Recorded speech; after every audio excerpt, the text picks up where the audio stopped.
want to talk about the economy. How bad is the economy? So bad that Donald Trump is now trying to distract from the economy and the jobs numbers that he got this morning by talking about Jeffrey Epstein. Donald Trump posted at 9:56 a.m. after no doubt watching 90 minutes of coverage of the abysmal jobs report that the Epstein investigation, quote, is merely another Democrat hoax, just like Russia, Russia, Russia. The Department of Justice has done its job. They've given everything requested of them. It's time to end the Democrat Epstein hoax and give the Republicans credit for the great, even legendary job that they are doing, end quote. Wow. Donald Trump does everything possible not to talk about Epstein, but he needed you not to talk about the jobs numbers this morning. Here's the result of the great, even legendary job that Trump and his rubber stamp Republicans are doing with the American economy. It created negative jobs. Now, this almost never happens without a recession. The last time it happened was under Trump during the height of the pandemic in December of 2020. The jobs report today revised the June jobs number. Normally it's September, so we get the August numbers, but it revised some prior numbers. They revised the June jobs number to negative. Last month, the economy created an anemic 22,000 jobs. That's about a third of what economists had expected.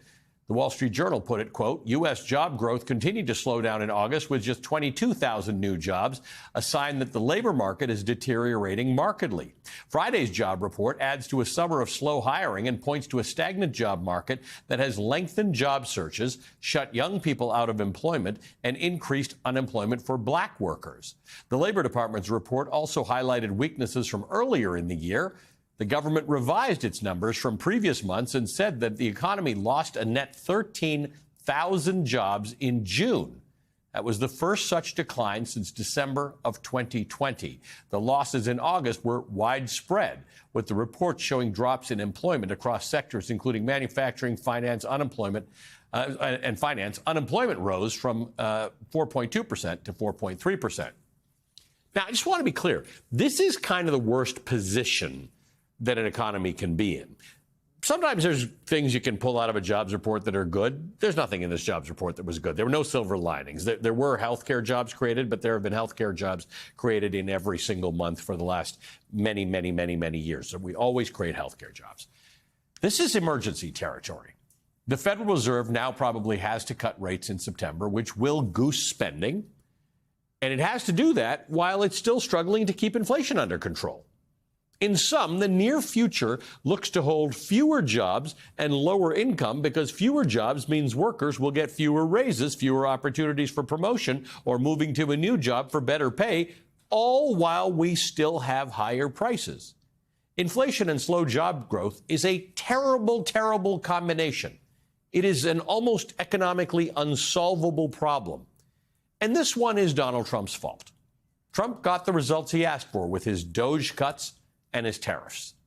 There's no part of this that Donald Trump can spin. He did say, by the way, that this will all improve in a year or two. That's what he said today.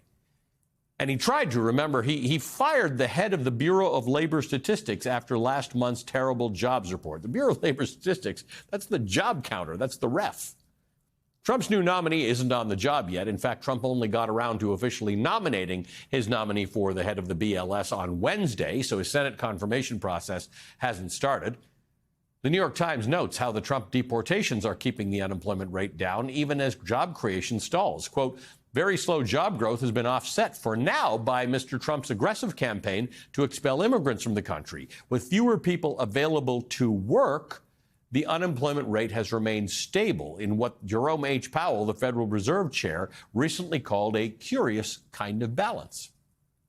And to no one's surprise, Trump attacked Federal Reserve Chair Jerome Powell again today with one of his weird social media posts. It's not Jerome Powell's fault that Donald Trump is wrecking the economy.